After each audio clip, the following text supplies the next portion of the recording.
శ్రీ సాయినాథాయ నమః. శ్రీ సాయి సచ్చరిత్రము 16-17 అధ్యాయములు. బ్రహ్మజ్ఞానము లేదా ఆత్మ సాక్షాత్కారమునకు యోగ్యత, బాబావారి వైశిష్ట్యము. బ్రహ్మజ్ఞానం గత అధ్యాయంలో చోల్కర్ తన మొక్కునెట్లు చెల్లించెనో బాబా దానినెట్లు ఆమోదించెను చెప్పాను. ఏ కొంచెమైనను భక్తి ప్రేమలతో ఇచ్చిన దానిని ఆమోదించదనని, గర్వంతో అహంకారంతో ఇచ్చిన దానిని తిరస్కరించదనని బాబా కథలో నిరూపించెను. బాబా పూర్ణ సచ్చిదానంద స్వరూపడ గురిచే కేవలం బాహ్య తంతును లక్ష్య పెట్టేవారు కాదు. ఎవరైనా భక్తి ప్రేమలతో ఏదైనా సమర్పించినచో మిక్కిలి సంతోషంతో ఆత్రంతో దానిని పుచ్చుకునేవారు. నిజంగా సద్గురు సాయి కంటే ఉదార స్వభావులు, దయార్థ హృదయాలు ఎవరూ లేరు. కోరికలు నెరవేర్చు చింతామని కల్పతరు వారికి సమానం కావు. మనం కోరినదల్లా ఇచ్చు కామధేనువు కూడా బాబాతో సమానం కాదు. ఏలనా అవి మనం కోరినవి మాత్రమే ఇచ్చును. కానీ సద్గురువు అచింత్యము, అనుపలభ్యమైన ఆత్మ సాక్షాత్కారమును ప్రసాదించును. ఒకనొక ధనికుడు సాయిబాబా వద్దకు వచ్చి బ్రహ్మజ్ఞానమును ప్రసాదించమని బ్రతిమలాడాను. ఈ కథ ఇచ్చట చెప్పేదను. సకల ఐశ్వర్యములు అనుభవించుచున్న ధనికుడు ఒకడు ఉండెను. అతడు ఇండ్లను, ధనమును, పొలమును, తోటలను సంపాదించాను. వానికి అనేక మంది సేవకులు ఉండిరి. బాబా కీర్తి విని వాని చెవులు పడగానే షిరిడీకి పోయి బాబా పాదములపై పడి బ్రహ్మజ్ఞానమును ప్రసాదించమని బాబాను వేడుకున్నదని తన స్నేహితునితో చెప్పాను. తనకు వేరేమీ వలదని, బ్రహ్మజ్ఞానము పొందినచో తనకు మిక్కిలి సంతసము కలుగునని చెప్పాను. ఆ స్నేహితుడు ఇట్లనెను, బ్రహ్మజ్ఞానమును సంపాదించుట అంత సులభమైన పని కాదు. ముఖ్యంగా నీ వంటి పేరాశ గలవానికి అది మిగులు దుర్లభము. ధనము, భార్య, బిడ్డలతో తేలి మునుగుచున్న నీ వంటి వానికి బ్రహ్మజ్ఞానమును ఎవరిచ్చెదరు? నీవొక పైసా అయినా దానం చేయని వాడివే. నీవు బ్రహ్మజ్ఞానముకై వెదుకున్నప్పుడు నీ కోరిక నెరవేర్చు వారెవరు? తన స్నేహితుని సలహాను లక్ష్యపెట్టక రాను పోను టాంగాను బాడుగను కట్టించుకొని అతడు షిరిడీకి వచ్చాను. మసీదుకు పోయి బాబాను చూచి వారి పాదములకు సాష్టాంగ నమస్కారం చేసి ఇట్లనెను, బాబా ఇక్కడకు వచ్చిన వారికి ఆలస్యం చేయక బ్రహ్మజ్ఞానమును చూపెద్దరని విని నేనింత దూరం వచ్చి తిని ప్రయాణం చే మిక్కిలి బడలి తిని మీరు బ్రహ్మజ్ఞానం ప్రసాదించినచో నేను పడిన శ్రమకు ఫలితము లభించును. బాబా ఇట్లు చెప్పాను, నా ప్రియమైన స్నేహితుడా, ఆతురత పడవద్దు. త్వరలో నీకిప్పుడు బ్రహ్మమును చూపెదను. నాది నగదు బేరమే కాని అరువు బేరం కాదు. అనేక మంది నా వద్దకు వచ్చి ధనము, ఆరోగ్యము, పలుకుబడి, గౌరవము, ఉద్యోగము, రోగ నివారణము మొదలగు ప్రాపంచిక విషయములనే అడుగుదురు. నా వద్దకు వచ్చి బ్రహ్మజ్ఞానం ఇవ్వమని అడుగువారు చాలా తక్కువ. ప్రపంచ విషయములు కావాలనని అడుగువారికి లోటు లేనే లేదు. పారమార్థిక విషయమై యోచించువారు మిక్కిలి అరుదు. కావున నీ వంటి వారు వచ్చి బ్రహ్మజ్ఞానము కావాలను అని అడుగు సమయము శుభమైనది, శ్రేయోదాయకమైనది. కనుక సంతసముతో నీకు బ్రహ్మజ్ఞానమును దానికి సంబంధించిన వాడిని అన్నింటినీ చూపెదను. ఇట్లని బాబా వానికి బ్రహ్మమును చూపుట మొదలెడెను. వాడిని అక్కడ కూర్చుండమని ఏదో సంభాషణలోకి దించెను. అప్పటికి అతడు తన ప్రశ్న తానే మరచునట్లు చేశాను. ఒక బాలును పిలిచి నందు మార్వాడి వద్దకు పోయి 5 రూపాయలు చేబదులు తెమ్మనెను. కుర్రవాడు పోయి వెంటనే తిరిగి వచ్చి నందు ఇంటి వద్ద లేడనియు వాని ఇంటికి తాళం వేసి ఉన్నదనియు చెప్పాను. కిరాణా దుకాణదారులు బాల వద్దకు పోయి అప్పు తెమ్మనెను. ఈసారి కూడా కుర్రవాడు వట్టి చేతులతో వచ్చాను. ఇంతకి 2-3 వద్దకు పోగా ఫలితం లేదు. సాయిబాబా సాక్షాత్ పరబ్రహ్మ అవతారమే అని మనకు తెలియను. అయినచో 5 రూపాయలు అప్పు చేయవలసిన అవసరమేమి? వారికి అంత చిన్న మొత్తంతో ఏమి పని అని ఎవరైనా అడగవచ్చు. వారికి ఆ డబ్బు అవసరం లేదు. నందు మరియు బాల ఇంటి వద్ద లేరని వారికి తెలిసే ఉండును. ఇదంతయు బ్రహ్మజ్ఞానం కోరి వచ్చిన వాని కొరకై జరిపించి ఉందురు. ఆ పెద్ద మనిషి వద్ద నోట్ల కట్ట ఉండెను. అతనికి నిజముగా బాబా వద్ద నుంచి బ్రహ్మజ్ఞానం కావలసి ఉన్నచో బాబా అంత ప్రయాసపడుచున్నప్పుడు ఊరికనే కూర్చుండాడు. బాబా ఆ పైకంను తిరిగి ఇచ్చివేయనని కూడా అతనికి తెలియను. అంత చిన్న మొత్తం అయినప్పటికీ వాడు తెగించి ఇవ్వలేకపోయాను. అట్టివానికి బాబా వద్ద నుండి బ్రహ్మజ్ఞానము కావాలనట. నిజముగా బాబా ఎందు భక్తి ప్రేమలు కలవాడేనను వెంటనే 5 రూపాయలు తీసి ఇచ్చి ఉండునే కానీ ప్రేక్షకుని వలె ఊరికే చూచుచూ కూర్చొని ఉండడు.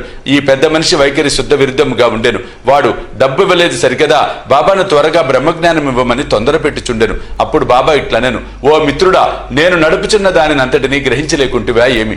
ఇచ్చట కూర్చుండి నీవు బ్రహ్మమును చూచుటకై ఇదంతయు జరుపుచున్నాను. సూక్ష్మంగా విషయం ఇది. బ్రహ్మమును చూచుటకు 5 వస్తువులు సమర్పించవలను. అవి ఏవనా? పంచప్రాణములు, పంచేంద్రియములు, మనస్సు, బుద్ధి, అహంకారము, బ్రహ్మజ్ఞానము లేదా ఆత్మ సాక్షాత్కారమునకు పోవు దారి చాలా కఠినమైనది. కత్తి వాద్ర వలె పిక్కిలి పదునైనది. అట్లనుచు బాబా ఈ విషయమునకు సంబంధించిన సంగతులన్నీ చెప్పాను. వానిని క్లుప్తంగా ఈ దిగువన పొందుపరిచితిమి. బ్రహ్మజ్ఞానం లేదా ఆత్మ సాక్షాత్కారమునకు యోగ్యత.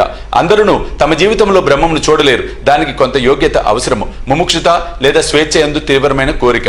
ఎవడైతే తాను బద్ధుడనని గ్రహించి బంధనంలో నుండి విడివడుటకు కృతనిశ్చయుడై శ్రమపడి ఇతర సుఖములను లక్ష్య పెట్టక దానిని పొందుటకై ప్రయత్నించునో వాడు ఆధ్యాత్మిక జీవితమునకు అర్హుడు. విరక్తి లేదా ఇహపర సౌఖ్యములందు విసుగు చెందుట, ఇహపర లోకములందు గల గౌరవములకు విషయములకు విసుగు చెందిన కాని పారమార్థిక రంగంలో ప్రవేశించుటకు అర్హత లేదు. అంతర్ముఖత, మన ఇంద్రియములు బాహ్యమును చూచుటకే భగవంతుడు స్పృశించి ఉన్నాడు కనుక మనుష్యుడెప్పుడును బయట ఉన్నవాడిని చూచును. కానీ ఆత్మ సాక్షాత్కారము లేదా మోక్షమును కోరువాడు దృష్టిని లోపలకు పోనిచి లోపలనున్న ఆత్మను అనేక ధ్యానముతో చూడవలేను.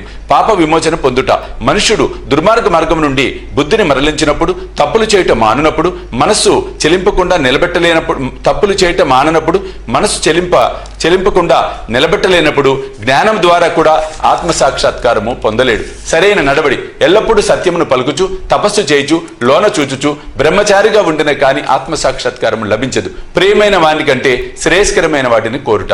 లోకంలో 2 తీరులు ఉన్నవి. ఒకటి మంచిది, రెండవది ప్రీతికరమైనది. మొదటిది వేదాంత విషయములకు సంబంధించినది, రెండవది ప్రాపంచిక విషయములకు సంబంధించినది. ఈ రెండును మానవుని చేరును. వీనిలో ఒకదానినే అతడు ఎంచుకొనవలేను. తెలివి గలవాడు మొదటి దానిని అనగా శుభమైన దానిని కోరును. బుద్ధి తక్కువ వాడు రెండో దానిని కోరును. మనస్సును ఇంద్రియములను స్వాధీనముందుంచుకొనుట. శరీరము రథము, ఆత్మ దాని యజమాని, బుద్ధి ఆ రథమును నడుపు సారథి, మనసు కళ్ళెము, ఇంద్రియములు గుర్రములు, ఇంద్రియ విషయములు వాని మార్గములు. ఎవరికి గ్రహించి శక్తి లేదో, ఎవరి మనసు చంచలమైనదో, ఎవరి ఇంద్రియములు అస్వాధీనములో వాడు గమ్యస్థానమును చేరలేడు. చావు పుట్టుకల చక్రములో పడిపోవును. ఎవరికి గ్రహించి శక్తి కలదో, ఎవరి మనసు స్వాధీనమందున్నదో, ఎవరి ఇంద్రియములు స్వాధీనమందుండునో, ఎవడు తన బుద్ధిని మార్గదర్శిగా గ్రహించి తన మనసును పగ్గముతో లాగి పట్టుకొనగలడో వాడు తన గమ్యస్థానమును చేరగలడు, విష్ణుపదమును చేరగలడు. మనసును పావనము చేయుట, మానవుడు ప్రపంచంలో తన విధులను తృప్తిగా ఫలాపేక్ష లేకుండా నిర్వర్తించని ఎడల అతని మనసు పావనము కాదు. మనసు పావనము కానిది అతడు ఆత్మ సాక్షాత్కారము పొందలేడు. పావనమైన మనసులోనే వివేకము వైరాగ్యము మొలకెత్తి క్రమంగా ఆత్మ సాక్షాత్కారమునకు దారితీయును. అహంకారము రాలిపోనిదే, లోభము నశించనిదే, మనసు కోరికలను విడిచిపెట్టనిదే ఆత్మ సాక్షాత్కారమునకు అవకాశము లేదు. దేహమే నేననుకొనుట గొప్ప భ్రమ.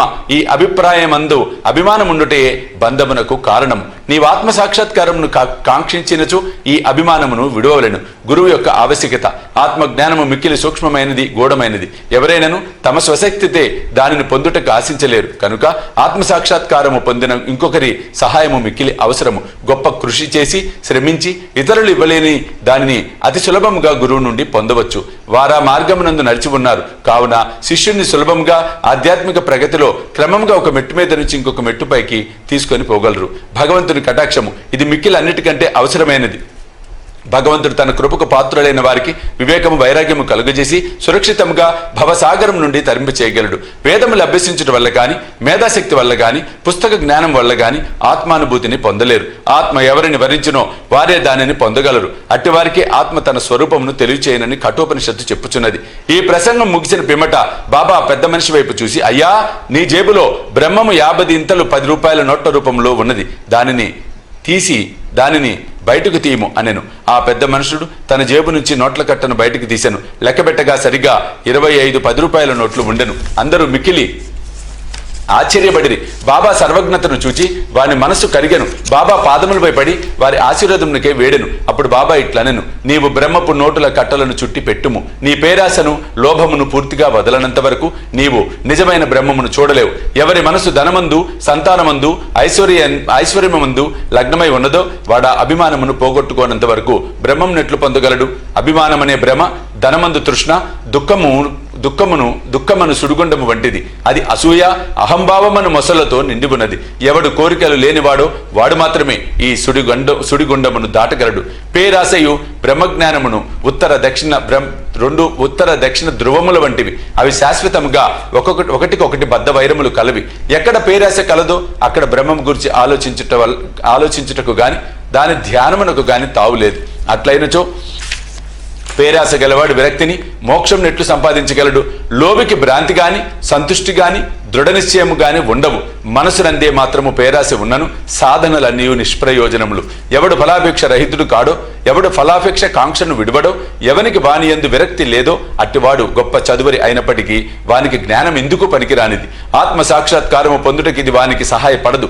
ఎవరు అహంకార పూరితులు, ఎవరు ఇంద్రియముల విషయముల గురించి ఎల్లప్పుడూ చింతించెదరో వారికి గురుబోధలు నిష్ప్రయోజనములు. మనసును పవిత్రమనుచుట తప్పనిసరి అవసరము. అది లేనిచో మన ఆధ్యాత్మిక ప్రయత్నములన్నీ ఆడంబరము డాంబికము కొరకు చేసినట్లగును. కావున దేనిని జీర్ణించుకోగలడో, దేనిని శరీరమునకు పట్టించుకోగలడో దానినే వాడు తీసుకొనవలేను. నా ఖజానా నిండుగా ఉన్నది, ఎవరికేది కావలసిన దానిని వారికి ఇవ్వగలను. కానీ వానికి పుచ్చుకొని యోగ్యత ఉన్నదా లేదా అని నేను మొదట పరీక్షించవలెను. నేను చెప్పిన దానిని జాగ్రత్తగా వినచో నీవు తప్పక మేలు పొందెదవు. ఈ మసీదులో కూర్చొని నేనెప్పుడు అసత్యములు పలుకను. ఒక అతిథిని ఇంటికి పిలిచినప్పుడు ఇంటిలోని వారు అక్కడ ఉన్నవారు స్నేహితులు బంధువులు కూడా అతిథితో పాటు విందులో పాల్గొందరు.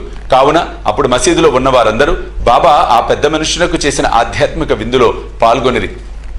బాబా ఆశీర్వాదములను పొందిన పిమ్మట అచ్చటనున్న వారందరూ ఆ పెద్ద మనిషితో సహా మిక్కిలి సంతోషంతో సంతృష్టి చెందిన వారే వెళ్ళిపోయిరి.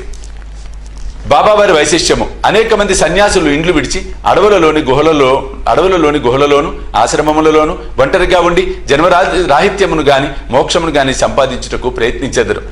వారి ఇతరముల గురించి ఆలోచించక ఆత్మానుసంధానం నందే మునిగి ఉందురు. సాయిబాబా అట్టివారు కారు. బాబాకు ఇల్లు గాని, భార్య గాని, సంతానం గాని, బంధువులు గాని లేరు. అయినప్పటికీ వారు సమాజంలోనే ఉండేవారు. బాబా 4-5 ఇండ్ల నుండి భిక్ష చేసి ఎల్లప్పుడూ వేప చెట్టు కిందనే కూర్చున్నది వారు. లౌకిక విషయములందు మగ్నులైన జనులకు ఈ ప్రపంచంలో ఎట్లు ప్రవర్తించవలెనో బోధించడి వారు.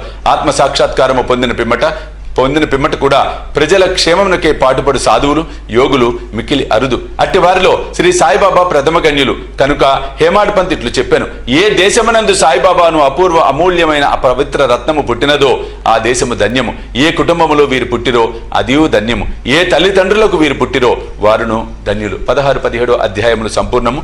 సద్గురు సాయినాథార్పణమస్తు. శుభం భవతు.